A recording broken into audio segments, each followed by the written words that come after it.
This program is brought to you by University of Management and Technology, Pakistan's first AI-powered education experience. ने ख़त्ताती का इंतखाब जो है वो क्यों किया? मैं चाहता था कि पाकिस्तान में एक ऐसा इदारा हो जो ख़त्ताती का बाप हो। एक कैंसर सर्वाइवर ने ये कहा कि मुझे OCF की वीडियोस और ख़त्ताती की वजह से मैंने हिम्मत की और मैंने कैंसर को फ़ाइट किया and she got her life back. अच्छा, आप क्या समझते हैं कि इस फ़न को लोगों तक पहुंचाने के लिए ये सोशल मीडिया का भी कोई रोल हो सकता है? मुझे ये लगता है कि अगर आपको अल्लाह ताला ने कोई इल्म दिया है और आपने अपना किरदार अदा कर दिया, आपने वो आगे तक पहुंचा दिया, तो आप बरी हैं, आप रिलैक्स हैं। आर्ट, कैलीग्राफी, इवन जो नेचुरल आर्ट है, पेंटिंग है, ड्राइंग है, इससे बेहतर थेरेपी नहीं है। बिस्मिल्लाहिर्रहमानिर्रहीम। अस्सलाम वालेकुम नाज़रीन। हमारे साथ स्टूडियो में आज एक यंग आर्टिस्ट, कैलीग्राफर, मेंटोर और मोटिवेशनल स्पीकर और एक ट्रेनर मौजूद हैं। यंग एज में इतने सारे टाइटल आपने नाम करना, ये किस तरह मुमकिन हुआ?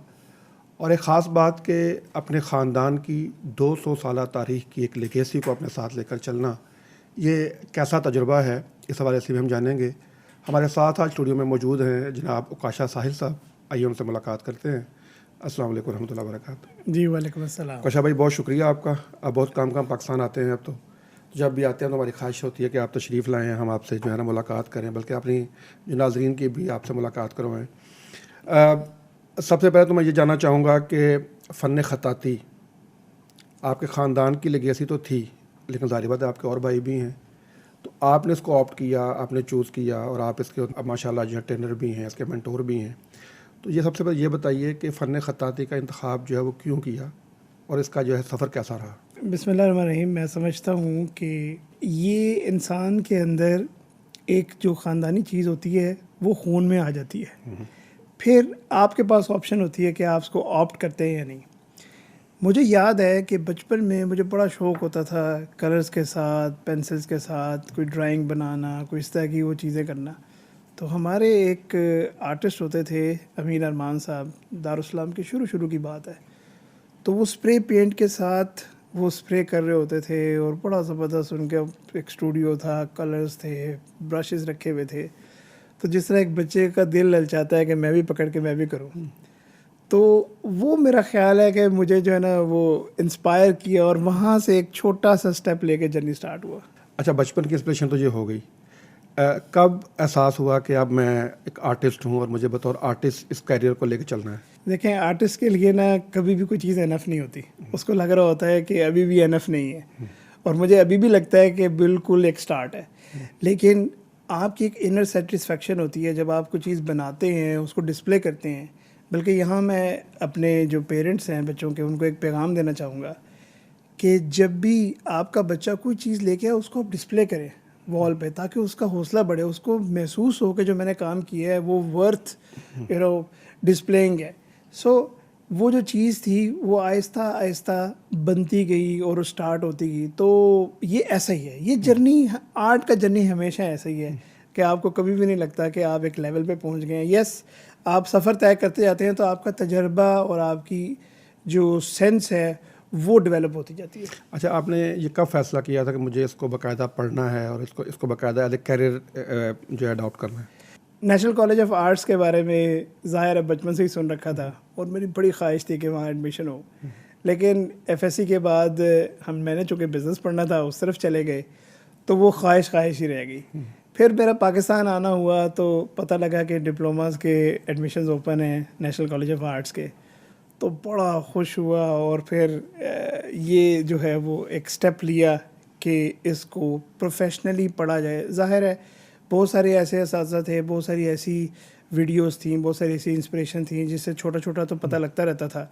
लेकिन खुर्शीद आलम गोहर कलम साहिब, जो कि मेरे उस्ताद, मेरे मेंटोर, मैंने उनसे बहुत कुछ सीखा।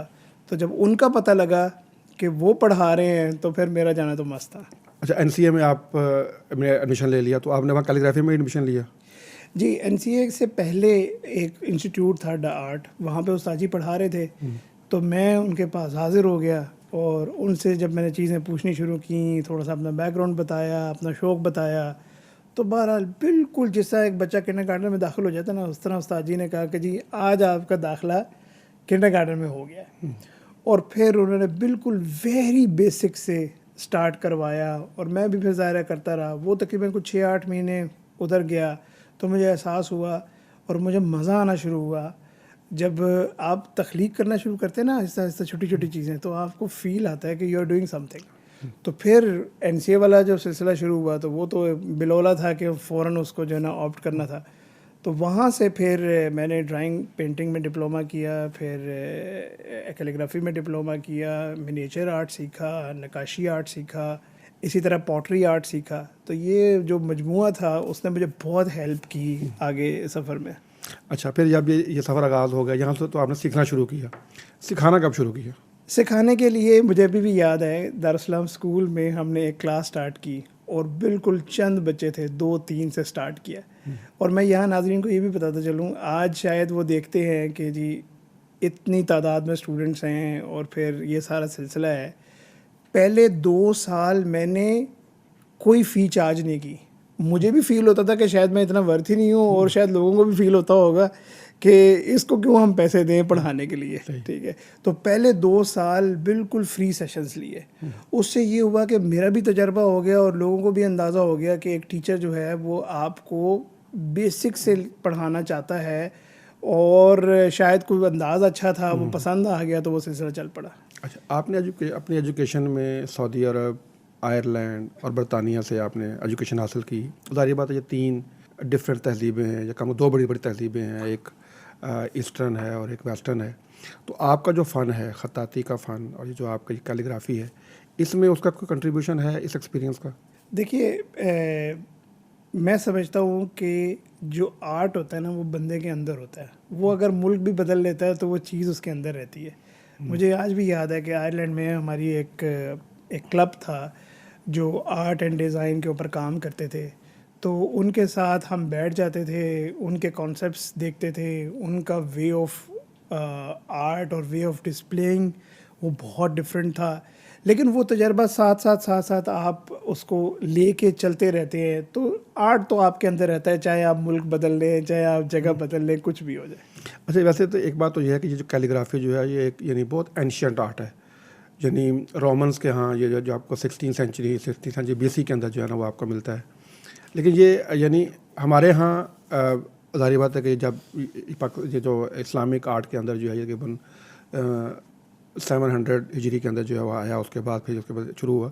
तो आप क्या समझते हैं कि आपका जो अंदर कैलीग्राफर है वो इस्लामिक आर्ट का कैलीग्राफर है या वो जो एक हिस्टोरिकल कैलीग्राफी का एक आर्टिस्ट होता है वो है?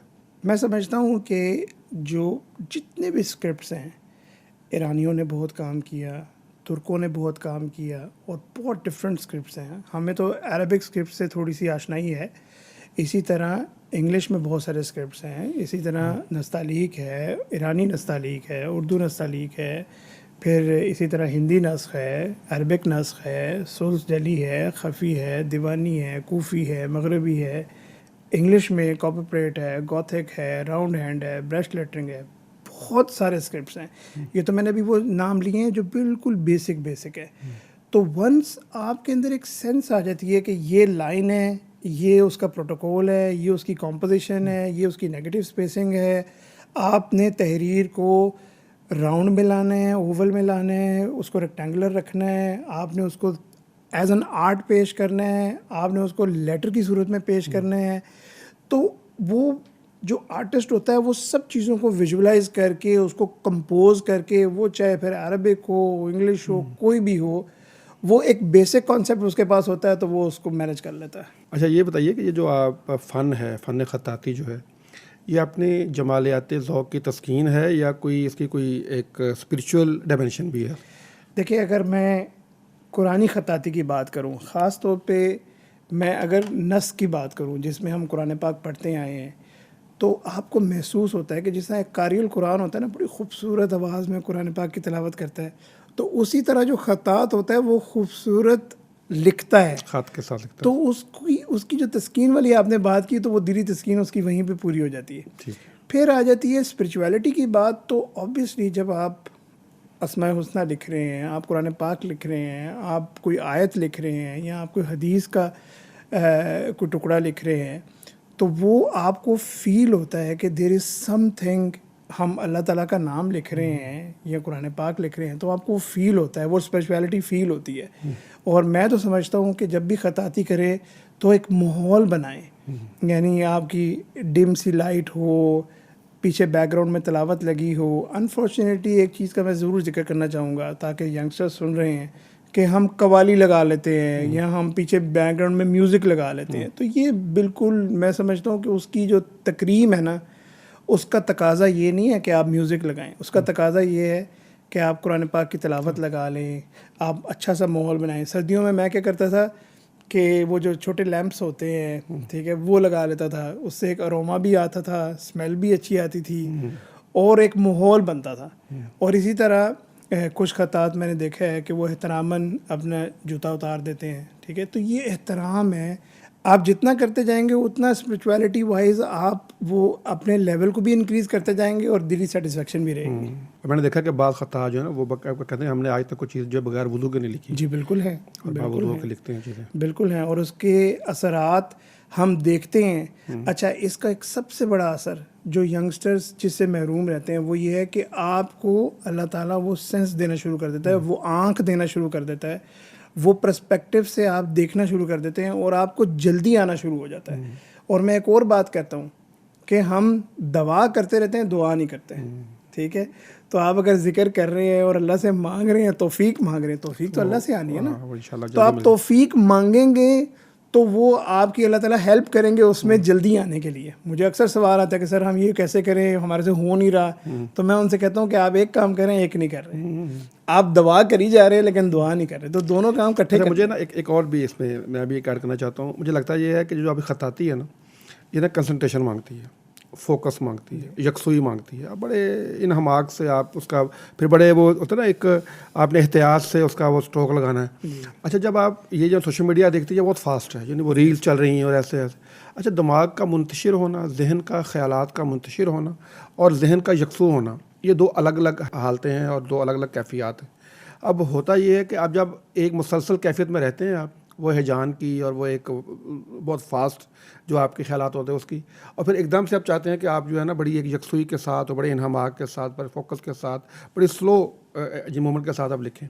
तो ये मुझे लगता है ये भी एक फ़र्क है हमारे आज के यंगस्टर के दरमियान कि अगर वो चाहते हैं तो पहले अपने आप को उस फेज़ में लेकर आएँ और आपने थोड़ी सी वो जो एक होती है ना अपने आप को एक सॉफ्ट करते हुए और फिर उसके बाद कंसंट्रेट करके फिर जब लिखेंगे तो ऑफ कोर्स उसके अंदर जो है ना वो गहराई और गहराई जो है वो ज़्यादा होती है। देखिए, इसके लिए जो आपका दिमाग का डोपामिन लेवल है ना, उसको कॉम्प्रोमाइज़ करना पड़ेगा।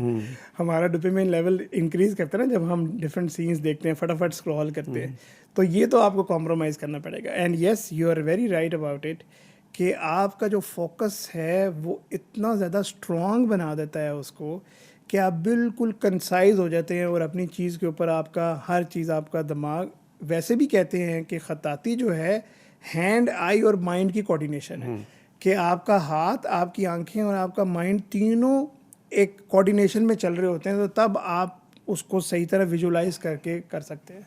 बिल्कुल सही। अच्छा, ये फरमाइए कि आप अपने रवायती असातिज़ा जो हैं खुर्शीद आलम गौहर कलम साहब और शफीकुज़्ज़मान साहब से भी आपने पढ़ा और फिर आपने ज़ाहिर बात इंग्लिश असातिज़ा से भी पढ़ा, तो दोनों में क्या फ़र्क महसूस करते हैं?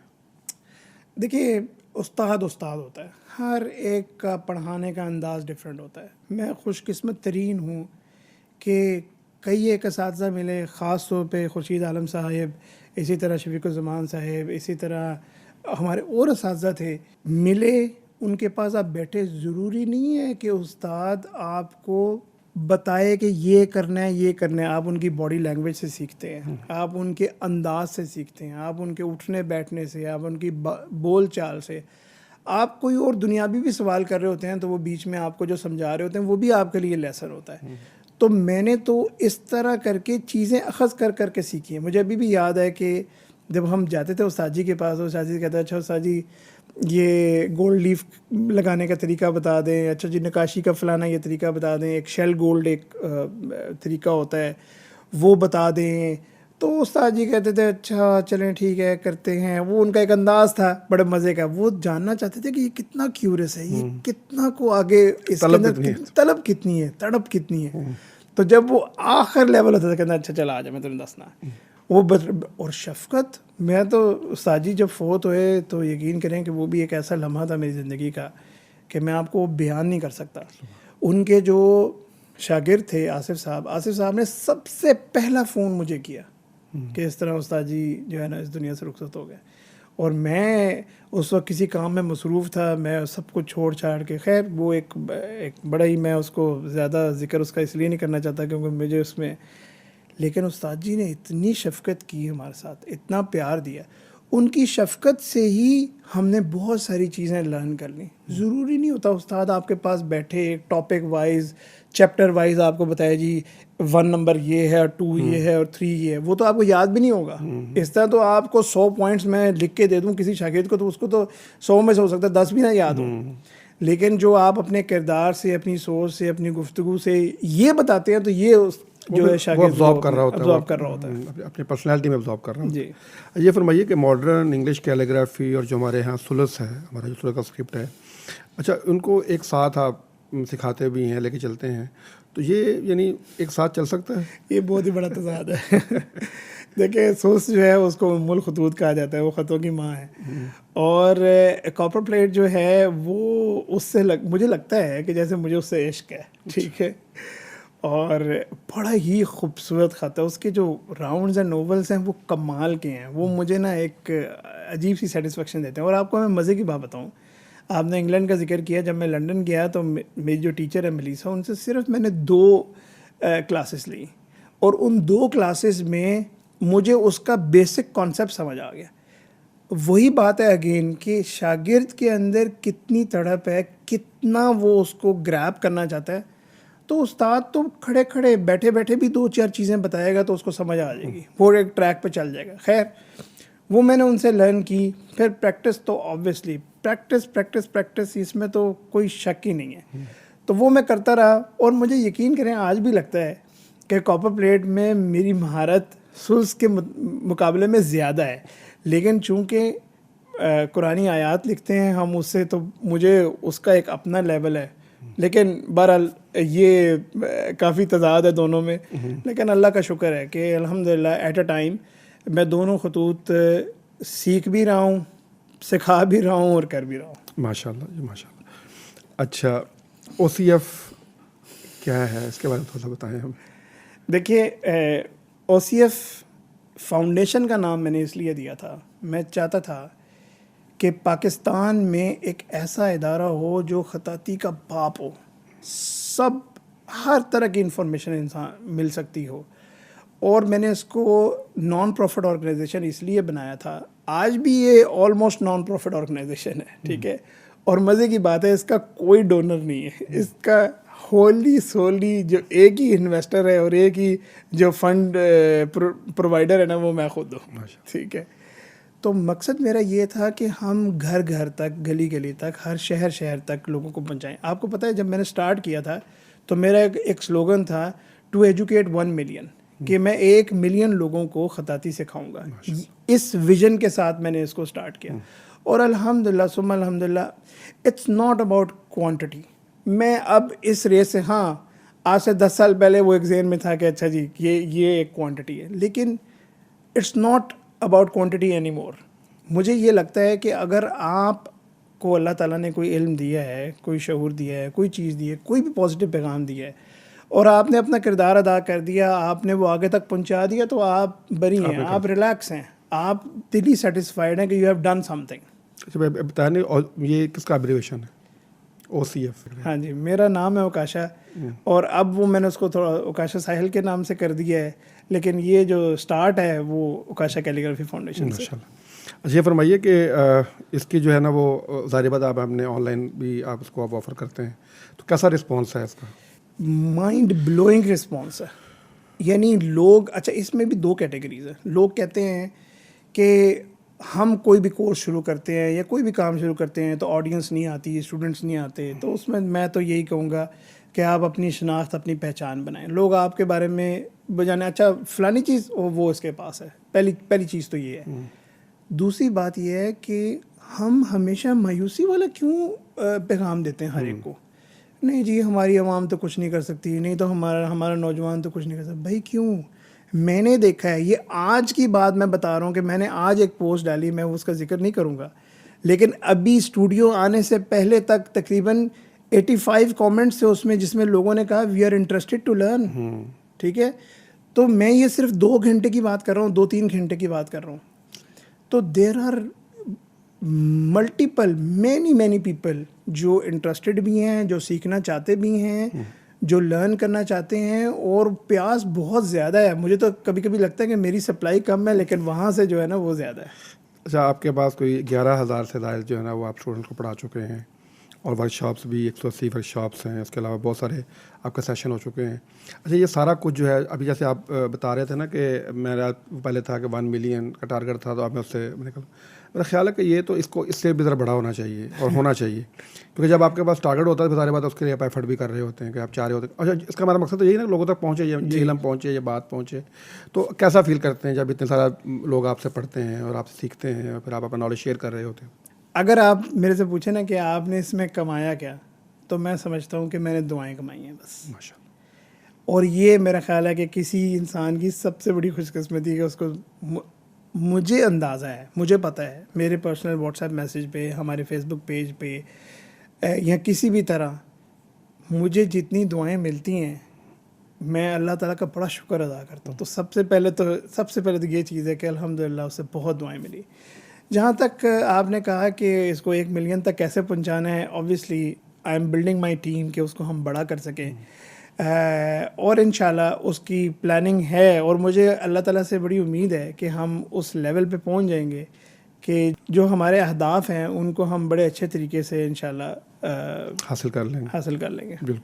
अच्छा, आपने बच्चों के लिए भी कोर्सेज तैयार किए हैं, जैसे किड्स हेड राइटिंग कोर्स वगैरह, तो आप क्या समझते हैं कि बच्चे इस तरफ आ रहे हैं, बच्चे सीखना चाहते हैं? बच्चे आ रहे हैं या नहीं आ रहे ये मुझे नहीं पता, क्योंकि बच्चे तो नहीं आना चाहते, लेकिन उनके जो वालिदैन हैं वो हमें, there are tons of messages we are receiving daily कि जी बच्चों के लिए ख़ास तौर पर अभी ये गर्मियों की छुट्टियाँ गुजरी हैं, तो yes, parents are interested, parents are after us कि आप बच्चों के लिए, एक तो ये है कि वो स्क्रीन से जान छुड़ाना चाहते हैं। यकीन करें, मेरे अपने बच्चे हैं, मैं खुद चाहता हूँ कि मेरे बच्चे स्क्रीन से जान छोड़ लें। तो उसका अल्टरनेट देना है ना अपने बच्चे को। ये हल तो नहीं है कि आप उसे स्क्रीन ले लें, वो चीखता चिल्लाता रहे और आप उसको जो है ना वो कहें नहीं जी नहीं, ये नहीं हो सकता। आपने उसको उसका एक बेहतरीन मुतबादल देना है।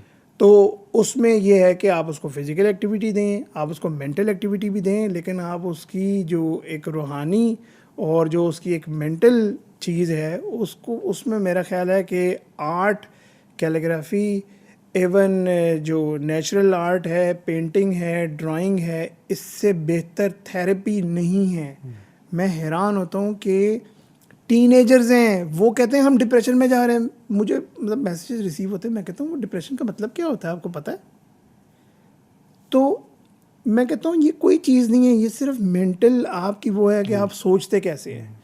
तो बहरहाल लोग आ रहे हैं, पेरेंट्स भी आ रहे हैं। इवन मैं आपको मज़े की बात बताता हूँ, मेरे पास बहुत सारी ऐसी ऑडियंस है, I believe more than 10-12% audience है जो 50 इवन 60 प्लस हैं। हाँ, और मैं खुशकिस्मत हूँ कि मेरे जो स्टूडेंट्स हैं उसमें डॉक्टर्स हैं, इंजीनियर्स हैं, साइंटिस्ट भी हैं। एक ऑस्ट्रेलियन मुझे अभी भी याद है, वो लड़का था, वो उसने PhD की, फिर वो साइंटिस्ट था वो भी, फिर गवर्नमेंट ऑफिसर्स, आप इवन आप पुलिस से, हर जगह से।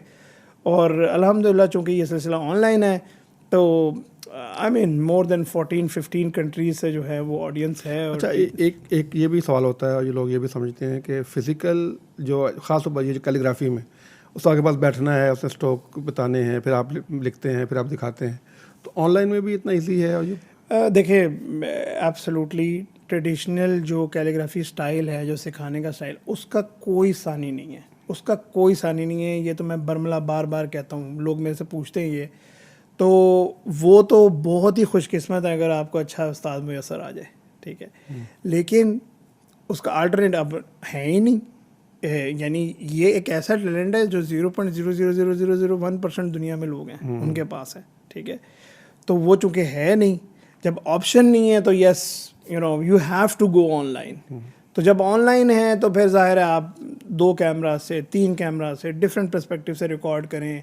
मैं एक लेटर, आप हैरान होंगे, मैं इस पर बहुत मेहनत करता हूँ। हालांकि ज़ाहिर है हर इंसान की अपनी एक सिलसिला होता है, कारोबारी भी है, फिर अपना एक मुआश का सिलसिला है। इसको चूँकि मैं एज वो हॉबी समझता हूँ और मुझे एक होता है कि यार मैंने इसको पहुँचाना है, तो एक वीडियो, एक स्ट्रोक के ऊपर, उसकी एक्सप्लेनेशन के ऊपर एक भरपूर मेहनत करता हूँ ताकि चीज़ जो है वो अच्छी तरीके से पहुँचाई जा सके। अच्छा, आप क्या समझते हैं कि इस फ़न को लोगों तक पहुंचाने के लिए या सोशल मीडिया का भी कोई रोल हो सकता है? बहुत ज़्यादा रोल हो सकता है और रोल है ऑलरेडी। माशाल्लाह बहुत सारे लोगों ने अपने पेजेस बनाए, इंस्टाग्राम पे, फेसबुक पे, स्नैपचैट पे, इवन टिकटॉक पे बहुत सारे अकाउंट्स हैं। और internationally, I am not talking about only Pakistan, आप अरब वर्ल्ड में देख लें, आप तुर्की में देख लें, ईरान में देख लें, बहुत सारे लोगों ने सोशल मीडिया का ही इस्तेमाल करके, क्योंकि वीडियोस है ना, सेटिस्फाइंग लगती हैं, मज़ा आता है, उसको अच्छा फील हो रहा होता है, कलर निखरता हुआ, बिखरता हुआ कैनवस के ऊपर ब्रश के साथ मज़े से स्ट्रोक लगाता हुआ, तो फितरी तौर पे आपको कलर्स, आपको ये चीज़ें जो हैं अट्रैक्ट करती हैं। तो यस, मेरा ख्याल है सोशल मीडिया का I mean 80%, more than 80% role है। अच्छा, आप अस्माउल हुस्ना भी लिखते हैं और रसूल अक़दस सल्लल्लाहु अलैहि वसल्लम का नाम भी लिखते हैं, तो ये कैसा एक्सपीरियंस होता है जब अल्लाह का नाम लिखते हैं, उसके रसूल सल्लल्लाहु अलैहि वसल्लम का नाम लिखते हैं? ये कैसी फीलिंग होती है? मैं अगर इसको एक्सप्लेन कर सकूं तो शायद उसको समझना आ सके जो इस फेज़ से गुज़रा नहीं है। आप जब किसी फेज़ से गुज़रते हैं तो तब आपको पता लगता है कि उसकी हकीकत क्या है। तो वो जो एक सुरूर है, एक मेंटल पीस है, I can not explain you in words. मैं I don't want to compare, but जिस तरह आप काबा शरीफ जाते हैं, ठीक है, तो जब आप मताफ़ में जाते हैं, पहली नज़र काबा शरीफ पे पड़ती है, तो आपको अंदर एक बहुत ही एक ज़बरदस्त सी फीलिंग आती है, अल्लाह ताला की रहमत बरसती हुई नज़र आ रही होती है। तो मैं मिसाल नहीं देना चाहता, ना मैं कंपैरिजन करना चाहता हूँ, obviously that is very Holi thing, लेकिन ये भी किसी तरह से कम नहीं है जब आप कुरान पाक लिख रहे होते हैं या अल्लाह ताला के नाम लिख रहे होते हैं और फिर आपको पता है कि आप खालिक मालिक राज़िक का नाम लिख रहे हैं, तो बड़ी डिफरेंट फीलिंग है। अच्छा, एग्जीबिशंस भी होती हैं, मुख्तलिफ एक्सपोज के अंदर आपकी जो है ना नुमाइशें रखी जाती हैं और आप पाकिस्तान की नुमाइंदगी भी करते हैं ज़ाहिर बात मुख्तलिफ जगहों पे, तो कैसा फ़ील होता है? बहुत अच्छा फ़ील होता है, बहुत सेटिस्फाइड फ़ील होता है। और मैं समझता हूँ कि जिस चीज़ को भी अल्लाह ताला ने कोई भी टैलेंट दिया है, I am not talking about calligraphy only, तो ये उसकी बेसिक ज़िम्मेदारी है कि वो इस चीज़ को आगे तक पहुँचाए। कुछ भी अल्लाह ने दिया, हमने एक कैंपेन चलाई थी चेंज मेकर्स के नाम से। उस कैंपेन में क्या था कि आपने कोई 3 लोगों को जो भी आपके पास टैलेंट है वो आपने सिखाना है, चाहे आपको 6 महीने लगें, साल लगे, 2 साल लगे, फ्री ऑफ कॉस्ट। और उसको आपने ये कहना है कि आपने कोई 3 लोगों को आगे सिखाना है। उसका मुआवजा ये है कि आपने 3 लोगों को आगे सिखाना है। फ़खर भाई, मैं उस वक्त दुबई में था और कुछ टाइम भी था मेरे पास, हमने ये कैंपेन चलाई, हमारे पास 1000 से ज़्यादा रजिस्टर्ड लोग हुए कि जिन्होंने ये तहैया किया या जिन्होंने ये प्रॉमिस किया कि हमारे पास जो चीज़ भी है हम वो आगे सिखाएंगे। तो हमने बहुत सारी तहरीकें चलाई हैं। अभी हम एक और तहरीक चला रहे हैं जिसमें एक हमने ग्रुप बनाया हुआ है फस्तबिकुल खैरात के नाम से, जिसमें हम ज़िक्र के रिमाइंडर देते हैं। तो अल्लाह ताला ने बहुत सारे ऐसे काम लिए मेरे से। मैं समझता हूँ कि ये भी अल्लाह की नेमत है कि आपने एक चीज़ से शुरू किया, लोग जुड़ते गए और कारवां बनता गया। अल्लाह ताला आपसे और काम ले जी, माशाल्लाह बड़ा अच्छा। आप पाकिस्तान के अंदर भी मुख्तलिफ आपने स्कूल्स के अंदर, यूनिवर्सिटीज़ के अंदर, कॉलेजेस के अंदर भी आपने वर्कशॉप्स करवाई हैं, ये कैसा एक्सपीरियंस था?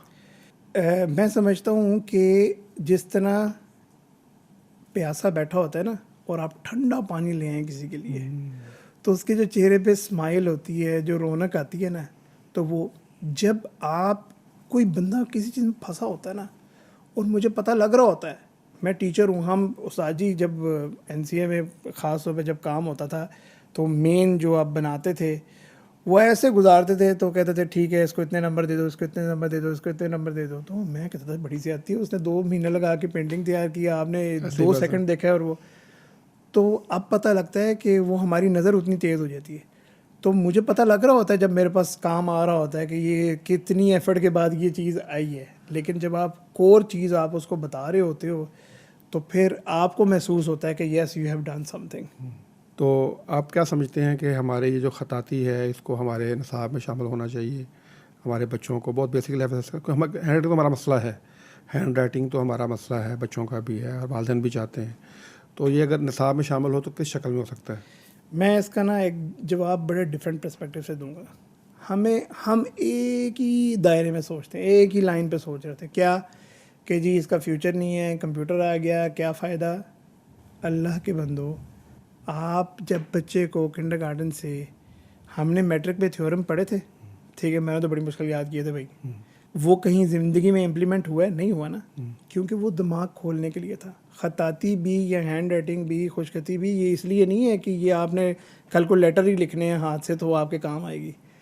आपका दिमाग खोल देती है। आप ग्राफिक डिज़ाइनर हैं, आप वेब डेवलपर हैं, आप वेब डिज़ाइनर हैं, आप किसी किस्म का भी आर्ट करते हैं, इवन आप आर्किटेक्ट हैं, इवन आप अपना घर बनाना चाहते हैं, आप इंटीरियर डिज़ाइन करना चाहते हैं, आप कोई चीज़ भी डिज़ाइन करना चाहते हैं।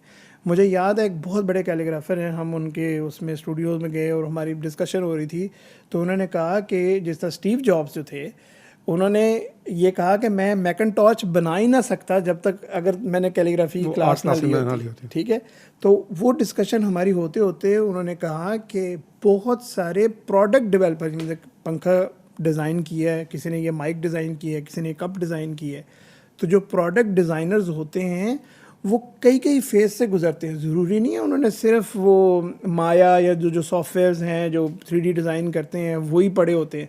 तो जो पीछे उसका इल्म होता है, उसमें कैलीग्राफी, उसमें कॉम्पोजिशन को बनाना, नेगेटिव स्पेसेस को मैनेज करना, स्पेस में चीज़ों को मैनेज करना।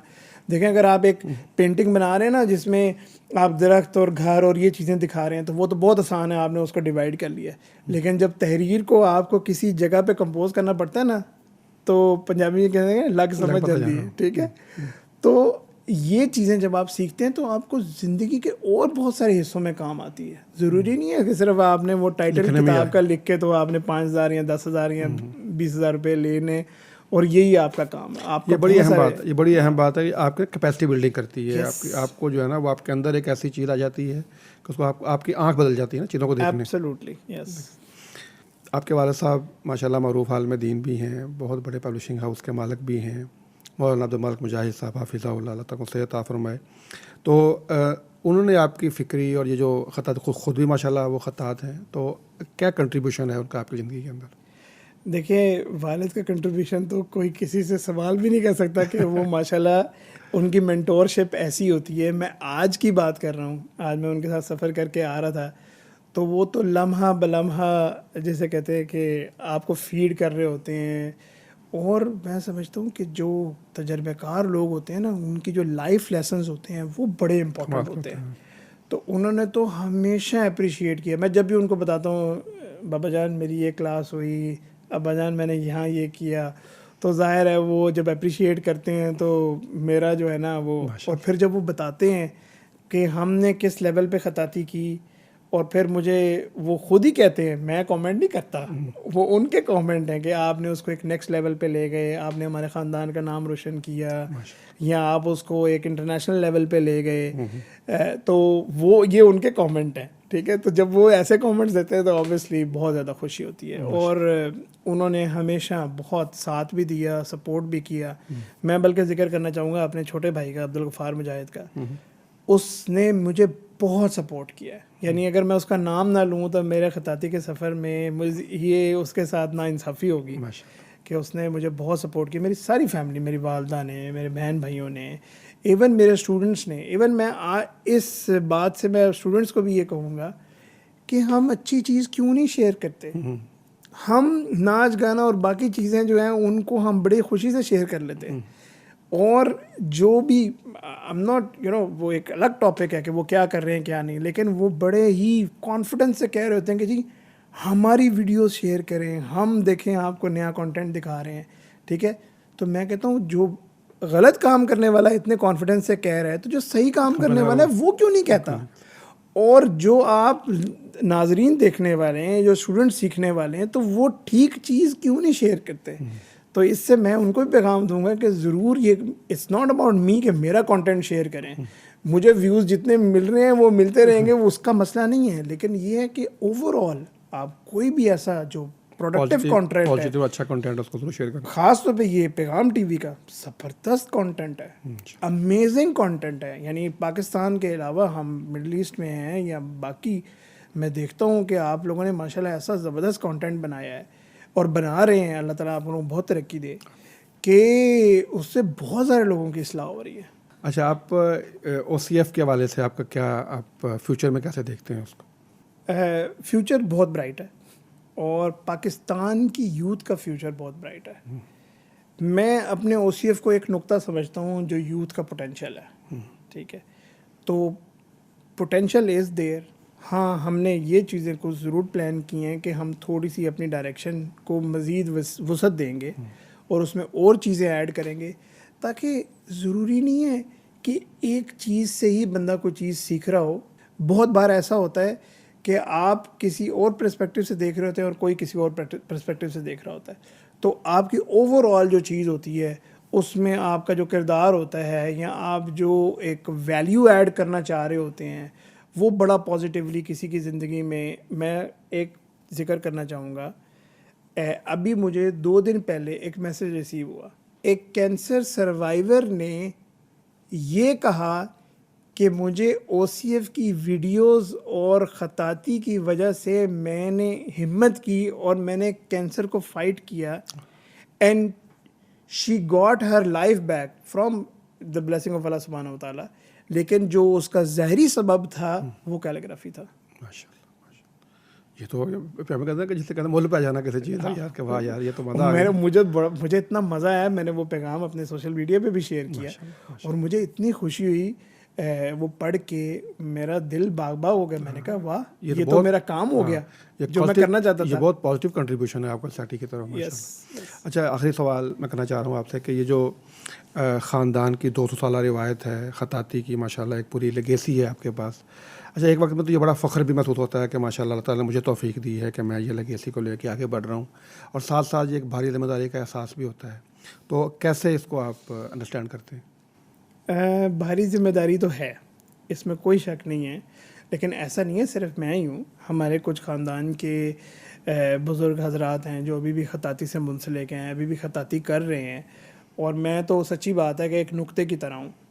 लेकिन ज़िम्मेदारी इस तरह से महसूस ज़रूर होती है कि अगर एक चीज़ हमारे ख़ानदान में चली आ रही है तकरीबन कुछ 10 नस्लों से, मेरे ताया जान हफ़िज़हुल्लाह वो परसों ही कराची तशरीफ़ ले गए हैं, तो वो बड़े मज़े के हमें वाक़यात सुनाते हैं। बात बहुत लंबी हो जाएगी, लेकिन जब वो मुझे बातें सुनाते हैं अपने ख़ानदान की और ख़ताती के हवाले से ख़ास तौर पे, तो मुझे ये महसूस होता है कि at least I am on a right track. और आहिस्ता आहिस्ता कोशिश है कि इसको जिस तरह बेहतर से बेहतर तरीके से, ज़ाहिर है अब मॉडर्न टेक्नोलॉजी आ गई है, अब AI का ज़माना है और बहुत सारी चीज़ें चेंज हो रही हैं, लेकिन हम चाह रहे हैं कि उन्हीं चेंजेस के साथ साथ अपने आप को भी थोड़ा सा उसमें इंडल्ज करके तो उसको बेहतर तरीके से पेश किया जाए और बेहतर तरीके से लोगों तक पहुंचाया जाए। ये बताइए कि पैगाम टीवी में बहुत अरसे के बाद आए हैं आप, तो कैसा फील कर रहे हैं? मैं तो एकदम चेंज, मुझे तो समझ ही नहीं आ रहा था कि रास्ता किधर से है। ये जो स्टूडियो जहाँ हम बैठे हुए हैं, ये मैं जब 2 साल पहले आया था तो ये बन रहे थे स्टूडियोज़, और मैं अभी अपने लड़के को, ये उमर यूनुस है मेरे साथ, बड़ा चीता लड़का है मेरा, तो इसको मैं यही बता रहा था कि मैंने भी बहुत सारे स्टूडियोज़ देखे हैं। ज़ाहिर है जब जिन दिनों मैं वर्कशॉप्स कर रहा था तो बहुत सारे स्टूडियोज़ में जाने का इत्तेफाक हुआ। I don't know, may be 30-40 Studios, शायद इससे भी ज़्यादा। तो उस ज़माने में तो हम बहुत सारे पॉडकास्ट और बहुत सारी चीज़ें करते थे। उस ज़माने में खैर ये पॉडकास्ट वाला सिलसिला नहीं था, लेकिन ख़बरों के ज़ीनत बने रहते थे, तो ये भी अल्लाह का करम है। बहरहाल, तो जो लेवल और जो स्टैंडर्ड पैगाम टीवी का है, मैं समझता हूँ कि बहुत हाईएस्ट स्टैंडर्ड के ऊपर है। और ऊपर टीम देखी, एडिटर्स देखे और रिसर्चर्स इवन, मतलब कि हर चीज़ बड़ी टॉप नॉच है, बहुत मज़ा आया। और अल्लाह ताला इस इदारे को बहुत तरक्की दे और बहुत कामयाबी दे। हम तो जी इस इदारे के लिए हर वक्त हाजिर हैं। नहीं हाज़िर हैं माशाल्लाह, आप हमेशा ही इसके साथ रहे हैं और हम भी बड़े मशहूर हैं आपके, आपने वक़्त भी दिया, बल्कि हर लिहाज से आप साथ रहते हैं हमारे। बहुत शुक्रिया। तो आपका बहुत शुक्रिया, आप तशरीफ़ लाए, आपने अपना कीमती वक्त दिया। यकीनन ये जो बातें हमने आज की हैं आपके साथ, ये हमारे लिए भी, मतलब मैं समझता मेरे लिए भी, सबसे पहले तो मेरे लिए ये बड़ी लर्निंग होती है जब मेरे साथ कोई ऐसा मेहमान बैठता है, ऐसी बातें करे। उसके बाद फिर इस प्रोग्राम की वसातत से हम अपने टीवी के ज़रिए और सोशल मीडिया के ज़रिए पूरी दुनिया तक पहुँचते हैं। तो एक बार फिर आपका बहुत शुक्रिया, आप तशरीफ़ लाए। नाज़रीन, हमारे साथ मौजूद थे आज उकाशा साहिल साहब। आप कैलीग्राफ़र हैं, आप मेंटोर हैं और आप एंटरप्रेन्योर हैं, इसके अलावा ट्रेनर हैं और मोटिवेशन स्पीकर हैं। इतने सारे माशाअल्लाह टाइटल हैं इनके पास, बहुत यंग एज है। हम इनके लिए बहुत दुआ गो हैं कि ये अपनी ज़िंदगी के अंदर ये जो इनका मिशन है, इसको लेकर दुनिया में इस तरह आगे बढ़ें कि दुनिया से फ़ायदा उठाएं। इसके साथ ही हमारे प्रोग्राम ख़त्म होता है, इजाज़त दीजिए, अल्लाह हाफ़िज़।